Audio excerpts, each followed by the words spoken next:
तुम्हारा घराना श्रापित क्यों है और तुम्हारा घराना पनिशमेंट में है। श्राप और पनिशमेंट में, सजा में अंतर है। सजा माफ की जा गई है आज से 2026 वर्ष में, पर कर्स तो कर्स ही है। ये आपको समझना, जो मेन मैं आपको बताना चाहती हूँ वो यही है। पनिशमेंट, सजा, है ना, सजा हमेशा नहीं रहती है। सजा माफ भी कर दी जाती है। सजा इसलिए माफ कर दी जाती है क्योंकि इंसान पनिशमेंट के बाद थोड़ा उसके अंदर सुधार आ जाता है। परंतु कैन, लूसीफर से तो परमेश्वर बात ही नहीं करता।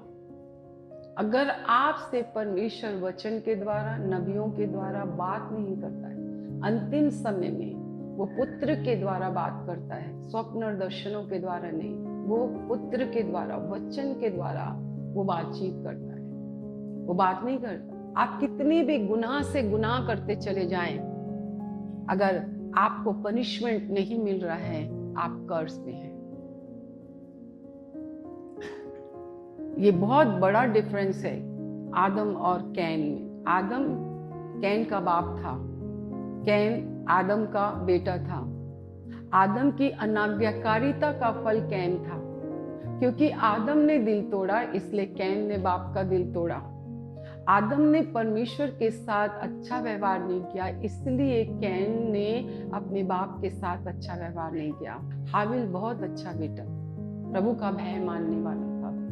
उत्पत्ति की पुस्तक 4 अध्याय में उसके बारे में लिखा है। उसने अपने परमेश्वर को सर्वश्रेष्ठ, क्योंकि वो सर्वश्रेष्ठ था।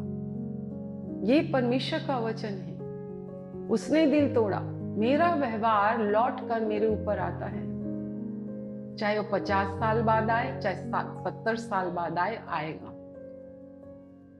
आपके पाप कभी छिप नहीं सकते। कैसे छिप सकते? दाऊद तो कहता है, ऊपर जाऊं तो वहां है, नीचे जाऊं तो वहां है, हवा में जाऊं तो वहां है, कहीं पे जाऊं तो वहां है। तू तो सब जगह है, मैं तेरे से कैसे छिप सकता हूँ। बहुत बुद्धिमान था वो, तभी इस्राएल का राजा बना। हम तो इतने मूर्ख हैं, टॉयलेट में तू नहीं देखता, रजाई के अंदर तू नहीं देखता। कैसे नहीं देखता भैया? वो तो तेरे दिल में देख लेता है, तेरे करने से पहले, तेरे सोचने से पहले। आई एम ना, हम बड़े फूल लोग हैं।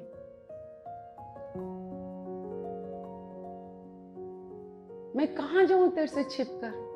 परंतु आदम को सजा मिली, उसके कारण भूमि श्रापित हुई, पर आदम को श्राप नहीं दिया गया।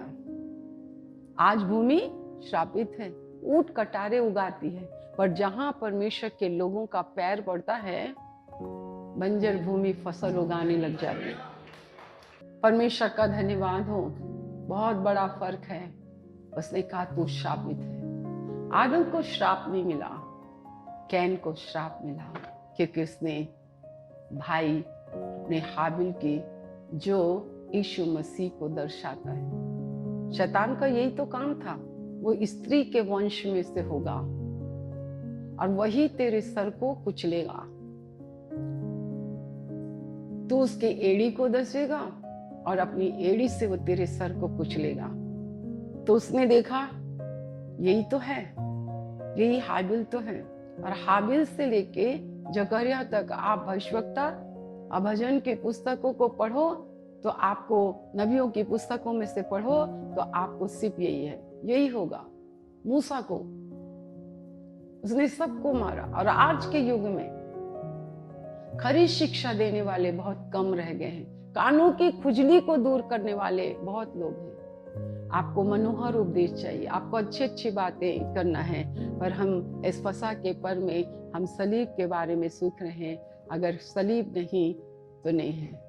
आप 36 वर्ष मतलब भरी जवानी में हम हैं, भरी जवानी में।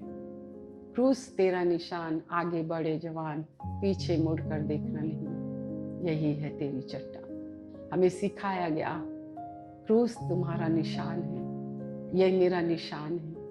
इसी पर चढ़कर मेरे प्रभु ने मेरे विषय में जय जयकार की ध्वनि सुनाई। माथे पर जो मेरे लिखा हुआ था, यहाँ कथा और कहानियां नहीं है, यहाँ पर सत्य है। प्रभु आत्मा है, प्रभु आत्मा है, जहां आत्मा है वहां किससे? कर्ज से, बीमारी से, बेरोजगारी से, टेंशन से, मेंशन से, पेंशन से, सब चीजों से आप फ्री हैं। अब वो समय नहीं रह गया। सत्य को आप जानोगे तो सत्य आपको क्या करेगा? आजाद करेगा। सत्य आपको आजाद करेगा। हम परमेश्वर का बहुत धन्यवाद करते हैं। सो प्रतिज्ञाएं किसके लिए हैं? हमारे लिए नहीं है, मेरे लिए भी नहीं है, सबके लिए नहीं है।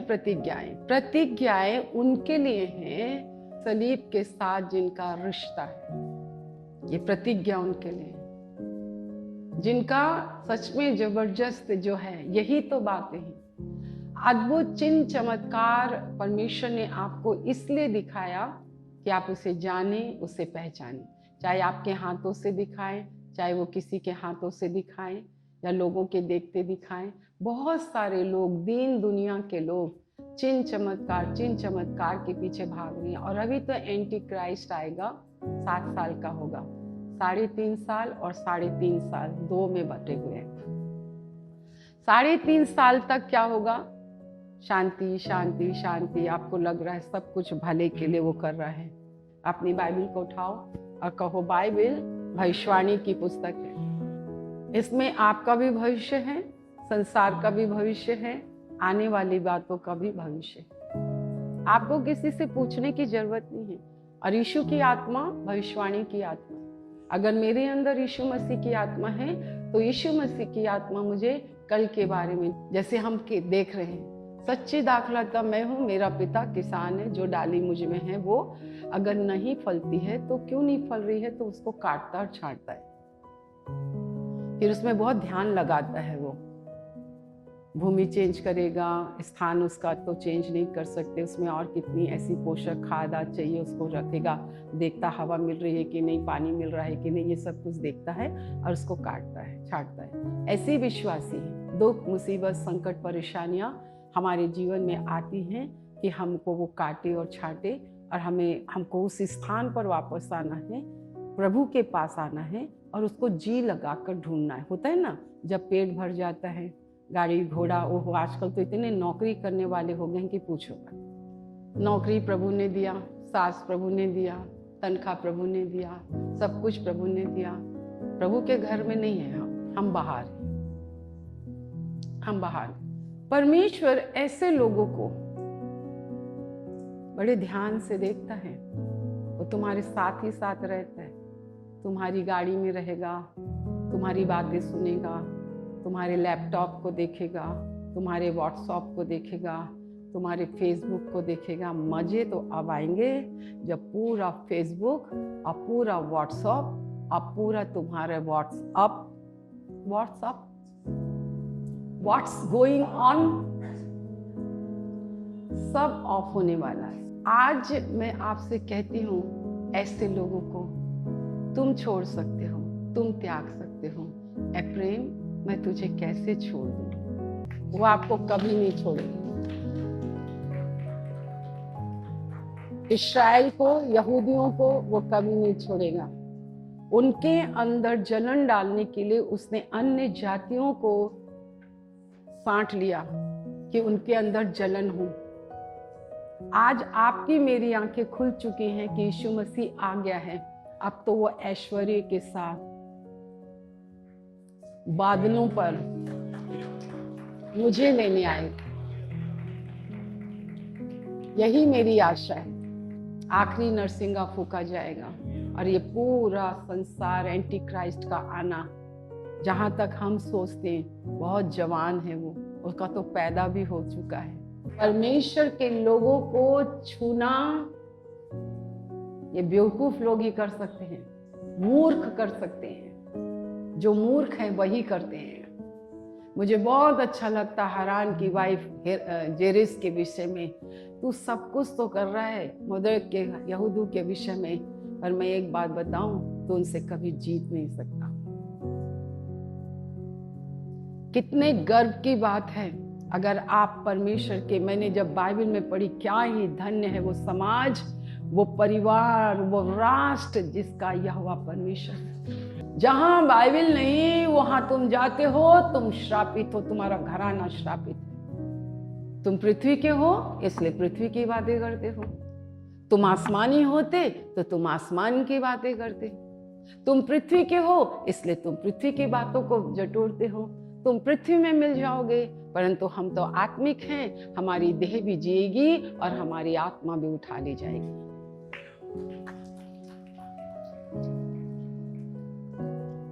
ये परमेश्वर का वचन है। प्रतिज्ञाएं हर किसी के लिए नहीं है। प्रतिज्ञाएं उसी के लिए है जिन्होंने सलीब से रिश्ता, क्योंकि बिना यीशु मसीह के कोई स्वर्ग नहीं जा सकता। बिना यीशु मसीह के कोई पिता के पास नहीं जा सकता। बिना यीशु मसीह के कोई पिता को, स्वर्गीय पिता को हे पिता नहीं कह सकता। बिना यीशु मसीह के कोई पिता से मेल नहीं कर सकता। बिना यीशु मसीह के कोई भी जो है परमेश्वर की संतान ही नहीं बन सकता। तुम लोगों का क्या पास, हाँ तू ना परमेश्वर की संतान है। अरे तेरे कहने से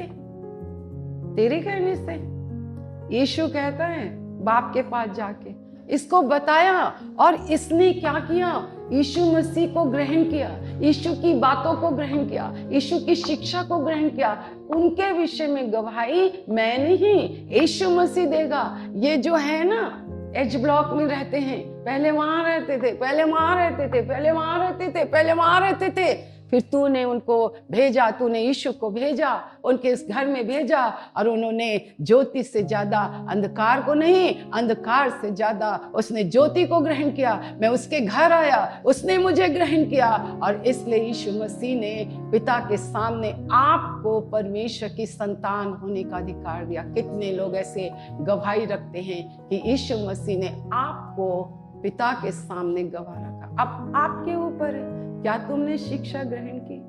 यूहन्ना रचित सुसमाचार पहला अध्याय पढ़ेंगे भैया, 6 वचन से हम पढ़ेंगे।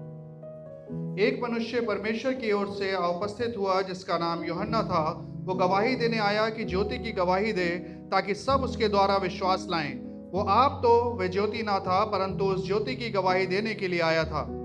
सच्ची ज्योति जो हर एक मनुष्य को प्रकाशित करती है जगत में आने वाली थी।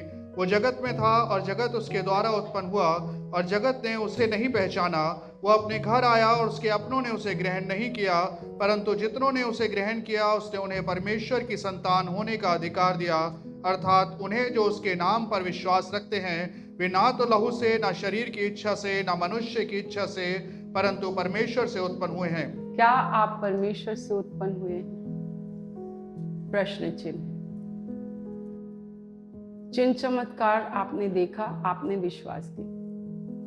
विश्वास जब हम करते हैं तो आपका क्या विश्वास है? What is your faith? आपका विश्वास क्या है? मेरा विश्वास क्या है? आपका विश्वास क्या है?